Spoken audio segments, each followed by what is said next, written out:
सुप्रभात, good morning, a very warm welcome to all of you. आपकी daily dose of current affair में एक बार फिर से बहुत बहुत स्वागत करना चाहूँगा। 20 जून का दिन है and right at 7 AM in the morning आपकी daily dose of current affair आपके समक्ष हाजिर है। बायलिंगुअल होती है, बहुत इजी करके आपको सारा जो करंट अफेयर है वो समझाया जाता है। जो भी न्यूज़ आइटम्स हैं उनके ऊपर हम लोग यहाँ पे फोकस करते हैं। नाउ बिफोर ए स्टार्ट, जैसे कि आप जानते हैं कि आकाशदीप जी के बूस्टर पे आपको इस सेशन का पीडीएफ अवेलेबल करवा दिया जाएगा, so you can pick it from there. आपकी रिवीजन इससे काफ़ी आसान बन जाती है। So before a start with this current affair, आज क्योंकि 20 जून का दिन है तो आज की रेलेवेंस बहुत ज़्यादा इंपॉर्टेंट है। आज वर्ल्ड रिफ्यूजी डे यानी कि विश्व शरणार्थी दिवस है। रिफ्यूजीज आपको पता है अलग अलग रीजंस की वजह से अपनी होम कंट्री जो होती है उसको छोड़ के किसी और कंट्री में जाने को मजबूर हो जाते हैं, अपनी परिस्थितियों से लड़ते हुए मजबूर हो जाते हैं। और ये रिफ्यूजी क्राइसिस पिछले 10 सालों में हमने बहुत ज़्यादा इंटेंसिफाइड देखा है, जहाँ पे यूरोप के अलग अलग कंट्रीज़ में हमने देखा है कि मिडल ईस्ट से बहुत ज़्यादा रिफ्यूजीज़ गए हैं and this actually has become a big issue in their internal politics as well. Anyways वो अलग बात है। So we have to focus, इस बार की थीम क्या है? For a world where refugees are welcomed. एक ऐसी दुनिया जहां शरणार्थियों का स्वागत किया जाता है, ये इसकी एक थीम है, बहुत इंपॉर्टेंट थीम है ये। और we should have the basic idea कि भाई हम लोग 20 जून के दिन हर साल वर्ल्ड रिफ्यूजी डे यानी कि विश्व शरणार्थी दिवस या अंतर्राष्ट्रीय शरणार्थी दिवस मनाते हैं। ठीक है, नेक्स्ट मैं बात करने वाला हूँ यहाँ पे बॉन क्लाइमेट कॉन्फ्रेंस के ऊपर, जो फाइनली जर्मनी यानी कि बॉन में कंक्लूड हो चुकी है। अब देखिए, आपको एक बात पता होनी चाहिए कि हर साल क्या होती है, कॉन्फ्रेंस ऑफ पार्टीज होती है। पिछली बार यूएई में हुई थी सीओपी, वो 28 थी। इस बार सीओपी 29 होगी, जो कि बाकू यानी कि अजरबैजान में होने वाली है। इसी साल नवंबर के मंथ में, नवंबर के महीने में सीओपी होगी। Now what is more important is कि वहां पर क्या एजेंडाज उठाए जाएंगे, किन मुद्दों के ऊपर बात की जाएगी, ये बॉन क्लाइमेट कॉन्फ्रेंस में डिसाइड किया जाता है। इतना मैंने आई थिंक पहले भी 2-3 दिन पहले के करंट फेयर में भी ये चीज़ कवर की थी। Anyways, now what is more important is कि यहाँ पे कुछ खास मुद्दों पे बात हुई है। जैसे कि इन्होंने बोला है कि कार्बन मार्केट्स बननी चाहिए अंडर पेरिस एग्रीमेंट, और ये अनरिजॉल्व रह गया था। दूसरा, इन्होंने बोला है कि न्यू कलेक्टिव क्वांटिफाइड गोल्स जो हैं क्लाइमेट फाइनेंस के ऊपर, वो होने चाहिए डेवलपिंग कंट्रीज के लिए। कुल मिला के देखिए, बात यही है कि डेवलपिंग कंट्रीज जो हैं, जो बहुत ज़्यादा डेवलप नहीं है, जिनके ऊपर फंड्स की थोड़ी सी तंगी है, उनको मदद की जानी चाहिए ताकि वो रिन्यूएबल एनर्जी के सोर्सेज जो हैं वहाँ तक पहुँच पाए। बिकॉज आप ये ध्यान में रखिए, कभी भी रिन्यूएबल सोर्सेज की बात आती है तो वो थोड़ा महंगा पड़ता है, क्योंकि अभी हम कन्वेंशनल जो भी फ्यूल यूज़ कर रहे हैं, आप जब भी नॉन कन्वेंशनल फ्यूल यूज़ करोगे या सोर्स ऑफ एनर्जी यूज़ करोगे, तो आपको पूरी टेक्नोलॉजी ओवरहॉल करनी पड़ती है, टेक्नोलॉजी को अपग्रेड करना पड़ता है। अब सोलर पैनल्स है, उसका भी खर्चा है, विंड मिल्स के इंस्टॉलेशन का खर्चा है, तो अलग अलग खर्चे हो जाते हैं। तो कहने का मतलब ये है कि we have to focus on this point कि किस प्रकार से ये पूरा एस्पेक्ट जो है ये पूरा किया जाएगा। This is going to be very much important. ये आप ध्यान में रखिएगा कि आने वाले टाइम में ये सीओपी 29 में ही हमें पता चलेगा कि इसके ऊपर क्या पॉइंट उठाए जा रहे हैं। पेरिस एग्रीमेंट की अगर मैं बात करूं तो ये कब हुआ था? पेरिस एग्रीमेंट हुआ था सीओपी 21 जो हुई थी, यानी कि ईयर था 2015 का। 2015 में सीओपी 21 पेरिस में हुई थी, बहुत इंपॉर्टेंट एग्रीमेंट था वो। और उसके बाद अब सबकी नज़र बाकू पे है, जो कि नवंबर 2024 पे होगा, कि किस प्रकार से यहाँ पे सीओपी में कोई बढ़िया फैसला लिया जाता है। That's it. मूविंग अहेड, हम लोग बात करते बेटे एनवीडिया की। काफ़ी ज़्यादा एनवीडिया न्यूज़ में बना हुआ है। So why is Nvidia very much important? दुनिया के सबसे ज़्यादा जो मार्केट कैपिटल है, वैल्यूएबल कंपनी है, वो बन गई है एनवीडिया। अमेरिका की मल्टीनेशनल कंपनी है, ऑफ कोर्स वहीं पे बेस्ड है। इम्पॉर्टेंट क्यों है? क्योंकि एक सॉफ्टवेयर और कंपनी है जो मतलब जीपीयूज डिज़ाइन करती है। सबसे अच्छी बात यह है कि आर्टिफिशियल इंटेलिजेंस का जो हार्डवेयर और सॉफ्टवेयर है, उसके ऊपर बहुत ज़्यादा डोमिनेंस है एनवीडिया का। ये भी एक रीज़न है कि जब से एआई बहुत ज़्यादा सुर्खियों में बना है, तब से एनवीडिया का स्टॉक जो है काफ़ी ऊपर जा रहा है। मैं एक खास बात आपको बताना चाहूँगा, इट्स वेरी इंटरेस्टिंग, कि एनवीडिया हाल ही में 3 ट्रिलियन के टारगेट को भी पूरा कर गया था, जून में ही उसने किया है। और इस समय सबसे ज़्यादा वैल्यूएशन इसके माइक्रोसॉफ्ट को इसने बीट किया है। अभी तक सिर्फ 3 ऐसी कंट्रीज हैं, कंपनीज हैं दुनिया में, जिन्होंने $3 ट्रिलियन का जो मार्केट कैप का आंकड़ा है उसको पार किया है। तो ये करने वाली, अगर आपको याद हो, तो 2022 में एप्पल ने कर लिया था, उसके बाद 2024 में ही जनवरी में माइक्रोसॉफ्ट ने किया, और अभी रिसेंटली एनवीडिया ये कर चुकी है। तो ये काफ़ी इंपॉर्टेंट है, इसको ध्यान से देखिएगा।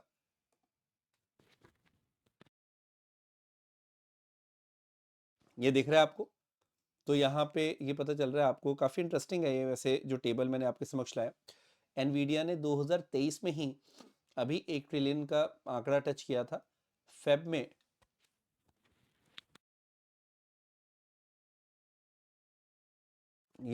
इसने ये 2 ट्रिलियन का आंकड़ा टच किया, और अभी जून में ही तो बहुत फास्ट ग्रोथ आपको देखने को मिल रही है। वहीं पे आप अगर माइक्रोसॉफ्ट से पहले एप्पल देखते तो 1 ट्रिलियन किया,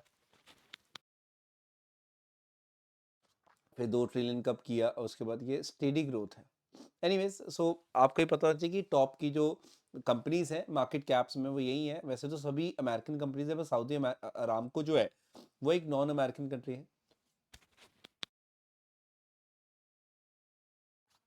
ये आपको यहाँ पे क्लियर दिख रहा होगा, जैसे अल्फ़ाबेट हो गया, जैसे हम गूगल की बात करते हैं वही है। उसके बाद यहाँ पे मेटा है, ये फेसबुक वगैरह हो गया, अमेजोन, टेस्ला।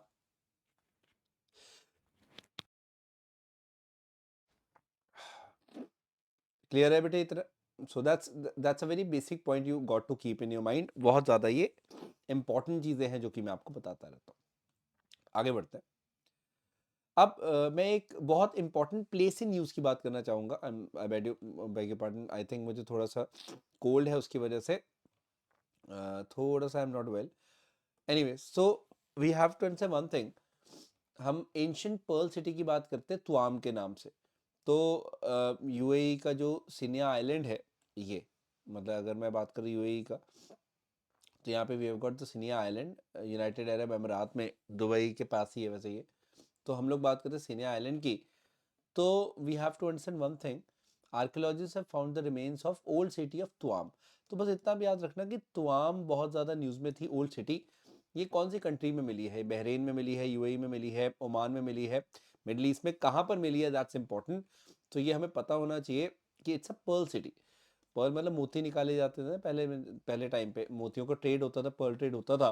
तो ये उसके लिए बहुत ज़्यादा फेमस रही है अपने टाइम पे, ये आप ध्यान में रखिएगा। तो यहाँ पे काफ़ी एक्सकवेशंस हुई, काफ़ी खुदाई हुई, उसके बाद जाके तुआम के जो अवशेष हैं वो मिले हैं। This is very much important. तो बस आप ये ध्यान में रखिएगा कि तुआम न्यूज़ में था। तुआम कहाँ पर है? तुआम यूएई में है। और तुआम किस लिए मशहूर था? पर्ल ट्रेड के लिए, यानी कि मोतियों के व्यापार के लिए मशहूर था। This is very much important. Clear है? चलिए आगे बढ़ते हैं। नाउ मैं बात करने वाले एक पर्सन इन न्यूज़ की, फिल्म मेकर है विनोद गणात्रा। आपने इनका नाम शायद सुना होगा। साउथ अफ्रीका ने इनको Nelson Mandela life time achievement award बेटे दिया। ये बहुत बड़ा अवार्ड है। पहली बात तो I would like to tell you कि यहाँ पे he is the first Indian जिनको ये अवार्ड दिया गया है।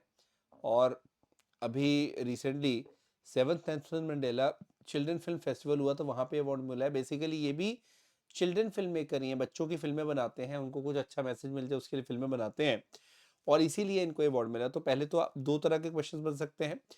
एक क्वेश्चन बनता है कि विनोद गनात्रा किस फील्ड से जुड़े हैं, ठीक है, वो आपको पता चल फिल्म मेकिंग। दूसरा, इनको कौन सा अवार्ड मिला है? Nelson Mandela life time achievement award मिला है। ये दोनों चीज़ें आपको यहाँ पे क्लियर हो रही है। नेक्स्ट, थाईलैंड ने बेटे मैरिज इक्वालिटी बिल को पास किया है, और ये साउथ ईस्ट एशिया जो है, यानी कि दक्षिण पूर्वी एशिया की पहली ऐसी कंट्री बन गया है थाईलैंड। अब ये बहुत इंपॉर्टेंट है आपके लिए जानना कि एशिया की पहली कंट्री नहीं, क्योंकि एशिया में तो ताइवान ने भी ये लीगलाइज किया था, उसके बाद नेपाल ने भी कर दिया, लेकिन साउथ ईस्ट एशिया में पहली बार हुआ है। सेनेट जो है इनकी, पार्लियामेंट का हाउस, उसने पास कर दिया है। हाँ, एंडोर्समेंट ऑफ द किंग नहीं हुई है, लेकिन ऐसा माना जा रहा है कि ये तो फॉर्मेलिटी ही है, किंग तो एंडोर्स कर ही देंगे। तो मतलब आप मान के चलिए कि ऑलमोस्ट ये थाईलैंड ने कर दिया है यहाँ पे। मतलब हम जब मैरिज इक्वालिटी की बात करते हैं तो this is very much important in terms of LGBT rights की हम लोग जब बात करते हैं, तो ये जानना ज़रूरी होगा कि इसके ऊपर कैसे रिएक्शन आता है इनकी जो अपनी पॉपुलेशन है उसका भी। तो ये काफ़ी बड़ी न्यूज़ है, इसको आप ध्यान में रखिएगा। नाउ हैविंग सेड दैट, एक बहुत इंटरेस्टिंग चीज़ है, क्योंकि यहाँ पे किंग की बात आई ही है तो मैं आपको बता दूं, इनके जो किंग हैं उनको ये मतलब कैसे एड्रेस करते हैं, जैसे किंग राम 9 थे पहले, अभी वाले जो है उनका नाम है किंग राम 10। हालांकि नाम तो इनका है अगर आप ध्यान से देखें, I just go off the screen for some time, एक मिनट, अब क्लियर है? तो आप देखो नाम क्या है इनका, नाम है वजीरा लोंगक्रॉन, बट इनको किंग राम 10, जैसे इनसे पहले किंग 9 थे, फिर 8 थे, फिर 7 थे, ऐसे करके आप देख सकते हो। और आप देखो कि ये जो इनसे पहले मतलब जो किंग थे, ही रूल फॉर 70 ईयर्स। तो ये बहुत एक सिग्निफिकेंट टाइम होता है, और we have to keep this very thing in the mind कि इससे भी पता चलता है कि कितनी स्टेबल इनकी पॉलिटिक्स है। एनीवेज, तो मेरे कहने का मतलब है कि मतलब ये काफ़ी इंटरेस्टिंग फैक्ट हो सकता है जो आपको शायद ना पता हो, कि कौन सी कंट्री है जहाँ पे आज भी जो इनके किंग्स हैं उनको किंग राम के नाम से जाना जाता है। तो ये थाईलैंड ही ऐसी कंट्री है, यहाँ पे एक किंग ऑफ थाईलैंड आप देख पा रहे हो, ठीक है जी। So that's very much important. So anyways, what is more important is कि अभी ये किंग के जो मतलब एंडोर्समेंट है वो हो जाएगी, तो ये लॉ बन जाएगा प्रॉपर तरीके से थाईलैंड में। This is important. थाईलैंड जो कंट्री है, अगर आपने देखा हो कहाँ पर है, दिस इज थाईलैंड। पड़ोसी मुल्क क्या है इधर, यहाँ पे म्यांमार है, इधर लाओस है, इधर कंबोडिया है, नीचे इसके मलेशिया से भी बॉर्डर लग रहा है। This is what Thailand looks like. ये आप यहाँ पे देख सकते हैं, very important. This is India का एक्सटेंडेड नेबरहुड हम लोग बोल सकते हैं। एक तो म्यांमार से रास्ता जाता ही है, ऊपर से अगर आप अंडमान एंड निकोबार आइलैंड्स भी देखोगे तो उससे बहुत ज़्यादा दूर नहीं है। मतलब अगर आप सही मायने में देखते हो 500 किलोमीटर ऑलमोस्ट होगा। So this is quite interesting for us to know कि इंडियन ओशन रीजन के अंदर भी अगर आपको मतलब एक पूरा जो कंट्रोल जमाना है, तो इन कंट्रीज़ के साथ आपको एक अच्छी रिलेशंस होने बहुत ज़्यादा ज़रूरी है। So that's very much it. I hope you enjoyed the session. इसको शेयर ज़रूर करिएगा अपने फ्रेंड्स के साथ। Do subscribe to the channel अगर आप पहली बार आए हैं तो। आकाश नाइव जी के बूस्टर जो टेलीग्राम चैनल है उसको आप ज़रूर ज्वाइन करें, या फिर आप वहाँ से पीडीएफ ले सकते हैं, जैसे कि आपको ठीक लगता है। इसको सर्च करें चैनल को, या फिर आप इसको स्कैन करके आराम से ज्वाइन कर सकते हैं। सो that's very much from my side. Have a great day everyone. जय हिंद, जय भारत।